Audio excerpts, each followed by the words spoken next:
Qual o maior jogador da história do futebol do canal Storyable? Bora lá! Este vídeo é uma homenagem ao maior jogador de futebol de todos os tempos, Edson Arantes do Nascimento Pelé. Pô, já gostei do começo do vídeo, hein? Concordo plenamente. Olá! Sejam muito bem-vindos a mais um vídeo. E essa é a minha homenagem ao maior de todos, ao rei do futebol, Pelé. É, isso daí não tem discussão. Pode ter melhor. Agora, maior, não tem discussão. É Pelé, meu amigo. Você gostando ou não, vão querer ficar fazendo aquelas piadinhas, né? Ah, jogava contra pedreiro, mas é só pra tentar desmerecer o maior de todos. Não tem como. É o Pelé. Vocês já se perguntaram qual é o maior jogador de futebol? The King... Não vou nem continuar, mas vocês sabem. Of the king, the power, the man, the best, the king, the fairy, the smile. Todos os tempos. Nesse esporte mais que centenário, tivemos diversos jogadores que deixaram a sua marca e se tornaram grandes símbolos do futebol. Mas só um pode ser o maior. E quando eu digo maior, não estamos falando de altura, e sim de grandeza, de história, legado. Se você estava atento aos primeiros, 2 segundos de vídeo, eu já dei um pequeno spoiler da minha opinião. Maior jogador de todos os tempos. Realmente é o Pelé, velho. Não tem como. Não há discussão. Afinal, só existe Vão querer inventar as desculpinhas lá de jogava com pedreiro, mas é só pra tentar desmerecer. um tricampeão mundial com mais de 1000 gols que eternizou a camisa 10. É, então, e tem isso também. Tem a camisa 10 antes do Pelé, que não tinha essa importância toda, e a camisa 10 depois do Pelé, né? O significado dele cultural, histórico, é muito grande. E o pessoal acha que é bobagem, mas não é. Fora que ele levou o nome do Brasil, junto com a seleção brasileira, pro mundo, tá ligado? Antigamente, ninguém conhecia o Brasil. E se o Brasil hoje em dia é tão conhecido lá fora, ainda mais numa época que não tinha internet, pouco acesso à televisão, o Pelé levou muito, fez com que o Brasil ficasse conhecido lá fora. E a camisa 10 também, ela não tinha essa importância. Foi porque o Pelé começou a usar a camisa 10 e aí ela começou a ter esse peso. E tem várias outras coisas, né? Por exemplo, quando um cara é muito bom em algo, o pessoal até fala, ele é o Pelé da narração, ele é o Pelé da natação, ele é o Pelé do voleibol. Então virou adjetivo, né, Pelé? Muito louco, cara, muito louco. A representatividade que o Pelé tem. Então realmente é o maior do futebol. Pode realmente ter uma discussão entre ele e Messi, quem é melhor, beleza. Agora, maior, não há discussão. Com 17 anos ele tava ganhando Copa do Mundo. Por exemplo, a gente fala, pô, o Lamine Yamal é um absurdo. E é mesmo. Só que o Pelé, com a idade do Lamine Yamal, tava ganhando a Copa. Então, mais absurdo ainda. Loucura, né? Evidentemente, pra mim, esse cargo de maior da história já tem dono faz tempo. Mas antes, pra começar, temos que tomar muito cuidado com o anacronismo. Pra simplificar aqui, é basicamente querer comparar o Pelé com jogadores atuais, como se o Pelé jogasse nos dias de hoje, com as condições de hoje, quando na realidade ele jogava em uma época completamente diferente, com um mundo completamente diferente. E se você distorce isso, tu assassina completamente o sentido das coisas. Levando isso em conta, Pelé iniciou sua carreira profissional no Santos em 1956, uma época em que muitas coisas no futebol eram meio, digamos, antiquadas. Como, por exemplo, o peso das bolas, que naquela época era de pouco mais de 450 gramas, algo que hoje seria proibido pelas regras da FIFA, que colocou como limite máximo para peso em uma bola 450 gramas. A título de comparação, a bola da Copa de 2022 pesa aproximadamente 423 gramas. Aí falavam que essa bola, né, de antigamente na chuva, ela pesava muito mais. Tem essa questão também. Mas o pior não é nem isso. Nos anos 50, em dias de chuva, a bola absorvia a água e chegava a pesar mais de 1 quilo. Caraca! 1 quilo! Cabecear a bola era uma missão muito dolorida. E tem também o ponto, né, que o Pelé, ele foi talvez o primeiro jogador a ser atleta, né? Ele realmente era um atleta de verdade. O que hoje o pessoal fala tanto do Cristiano Ronaldo. E todos os jogadores em si hoje são atletas, né? Porque é muito difícil você jogar futebol hoje em alto nível e não ser um atleta, não se cuidar, né? Mas naquela época, não, né? Não eram todos os jogadores que eram atletas, ainda mais na época do Pelé. Você voltando 20, 30 anos, já tinha essa questão que não era todo mundo que era totalmente atleta e tal. Na era do Pelé, menos ainda. Só que mesmo assim, cara, acho que ele foi o primeiro jogador atleta mesmo. Ele era muito dedicado, né? Além de ter qualidade, ele era extremamente dedicado. Ele tinha um físico em dia, né? Ele era muito forte fisicamente. Já que elas causavam hematomas nos atletas. Caramba. Se você hoje em dia reclama quando tem show no Maracanã um dia antes do jogo do seu time e o gramado fica um lixo, então, imagina isso todos os jogos. Bom, nos anos 60 era assim. Ou você realmente acha que o gramado da Rua Javari era bom? Não é bom nem hoje em dia, né? Isso fora o uniforme, que não é esses dry fit da Nike, pesava todo bem moderno mais. de hoje em dia. Era um tecido pesado que também terminava o jogo pesando muito mais do que começou. As chuteiras também ainda muito arcaicas.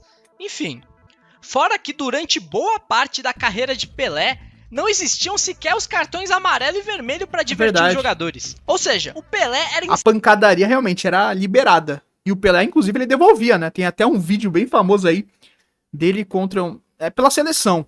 O cara vem na maldade e ele fala, aí depois ele dá ali acho que uma cotovelada no cara, velho. Caraca, é bonito até.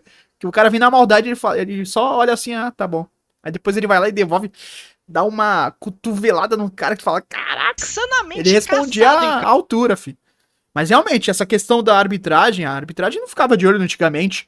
Tem vários relatos absurdos. No próprio canal aqui, né, ele trouxe uma vez que o atacante, por exemplo, pegava areia e jogava na cara do zagueiro, e o zagueiro também fazia várias atrocidades. Era realmente, parecia uma guerra, porque não tinha toda essa tecnologia de hoje em dia, né? Campo. Todo jogo, entradas criminosas. Era dali pra cadeia. Praticamente tentativas de homicídio. Os cartões só foram introduzidos no esporte a partir da Copa de 70. É um milagre o Pelé não ter passado boa parte da carreira lesionado. Mesmo com todas essas adversidades, Pelé ficou conhecido mesmo pelo estilo de jogo único, de um jogador completo. Com boa velocidade, bom drible, bom chute, bom passe e, apesar da altura, bom jogo aéreo. Ele era tão completo que desenrolava até como goleiro. Por isso, não é à toa que ele é o maior artilheiro da história do futebol, com 1.281 gols, contando Mas a FIFA quer desmerecer, né? Falar que não vale. amistosos e jogos oficiais. Uma média de quase um gol por jogo. Até porque, tipo, naquela época o Santos fazia muitas excursões, então, pô, e contra times grandes da Europa, tá ligado? Pra se ter ideia, só em 1959 ele marcou 127 gols. E ele tinha 19 anos de idade. Tem muita gente que contesta esses números, afirmando que os jogos amistosos não valem. Mas então, lembra do anacronismo? Pois é, na época em que Pelé começou a jogar, sequer existia campeonato brasileiro. Ou seja, que tipo de jogo oficial ele jogava então? O Paulista e só? Fora que no início do Brasileirão, na chamada Taça Brasil, os times jogavam pouquíssimos jogos. Não é que nem hoje que são 38 rodadas, turno e retorno, bonitinho. O Santos, em 1961, por exemplo, jogou 5 jogos para ser campeão. Em 62, 5 também. Em 63 foram 4 jogos. Em 64 foram 6. Em 65, 4 jogos. Então eles jogavam o Campeonato Paulista, jogavam 4, 5 jogos pelo Brasileiro e depois faziam o quê? Na época, os times faziam excursões pelo mundo e jogavam amistosos ou torneios que já foram extintos. E hoje, esses campeonatos contabilizam para as estatísticas como amistosos. Se você olhar com a ótica de hoje, realmente, os amistosos não valem absolutamente nada. Mas na época, a história era outra. E eles contavam, como ele falou aqui, né? Boa parte do calendário eram feitos de amistosos. Então é um absurdo tirar isso, tá ligado? Absurdo. Não dá pra interpretar como se os amistosos fossem irrelevantes, porque na época não era. Falando agora de títulos, Pelé venceu praticamente tudo o que disputou. Foram 10 campeonatos paulistas, 6... E ó, naquela época, velho, o Campeonato Paulista ele tinha um valor enorme. Inclusive, muitos times priorizavam o Campeonato Paulista do que a Libertadores. Então, pra tu ver, né? Não é qualquer título naquela época, né? Porque, que nem ele falou, você tem que levar com a ótica daquela época. Isso daqui era muito grande pra aquela época. Eu sei que hoje em dia a gente vê o Campeonato Paulista e não dá valor, né? Falar de Paulistinha e tal, até porque tá defasado mesmo, né? É um campeonato que acaba até atrapalhando o calendário em si. Tem que ser pensado uma forma de colocar os grandes talvez em fases mais pra frente, ou até mesmo de alguma forma diminuir os jogos. Obviamente a TV não quer isso porque ela quer os clássicos nas primeiras fases pra continuar atraindo o público, mas alguma solução tem que ser dada, né, os campeonatos estaduais, porque eles atrapalham demais o calendário. E naquela época tinha um valor muito grande, então tem que levar com essa ótica, tá ligado? Do valor. E ele conquistou 10 campeonatos paulistas, que é muita coisa. Os campeonatos brasileiros, detalhe, ele sozinho tem mais brasileiro que Cruzeiro, Vasco, Fluminense, Inter, Grêmio, Atlético, 2 Libertadores, 2 Mundiais e o mais impressionante, 3 Copas. 3 Copas do Mundo, sendo o único jogador da história a conquistar 3. Ele sozinho tem mais Copa que França, Uruguai, Inglaterra e Espanha. Caramba. E olha que foi a Inglaterra que inventou o futebol. Muitos questionam o fato dele nunca ter ido jogar na Europa. Mas, novamente, temos... Isso daí, quem fala isso daí é leigo, né? Pelo amor de Deus, porque naquela época aqui o futebol era de alto nível e o Santos fez o que pôde pra ele continuar aqui.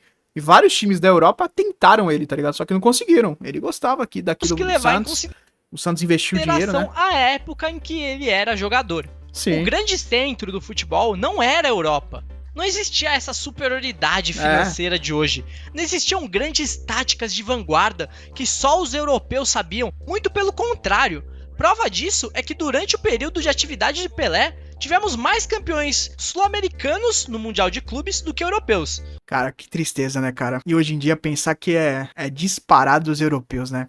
Mas é aquilo, cara, eles têm os melhores, né? Então fica difícil concorrer. Eu sei que na questão tática a gente também tá muito atrás. Só que eles levam nossos melhores talentos. Argentinos, brasileiros, uruguaios. E aí fica difícil concorrer, né, com eles. Porque, pode ver, antigamente, quando os grandes jogadores estavam aqui, a gente conseguia bater de frente. Mas desde, sei lá, no começo dos anos 2000, os brasileiros ainda, né, batiam de frente, assim, não só os brasileiros, os sul-americanos, Argentina, Brasil, Uruguai nem tanto, mas Argentina e Brasil conseguia bater de frente com os europeus ainda, né, no comecinho dos anos 2000.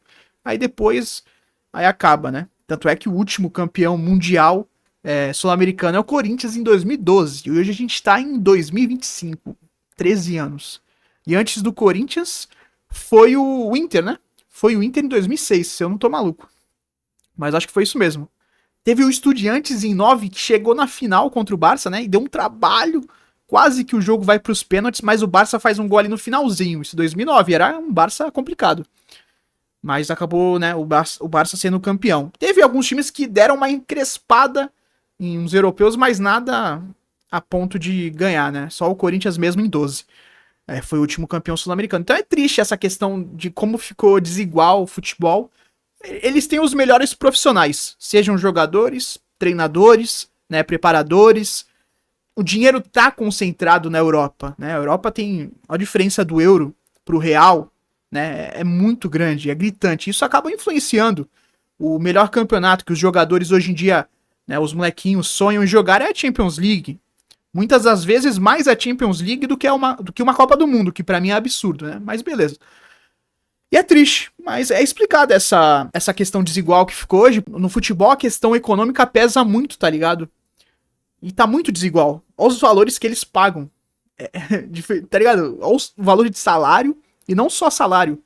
Como eles têm poder de compra, né? De comprar jogadores por preços elevadíssimos.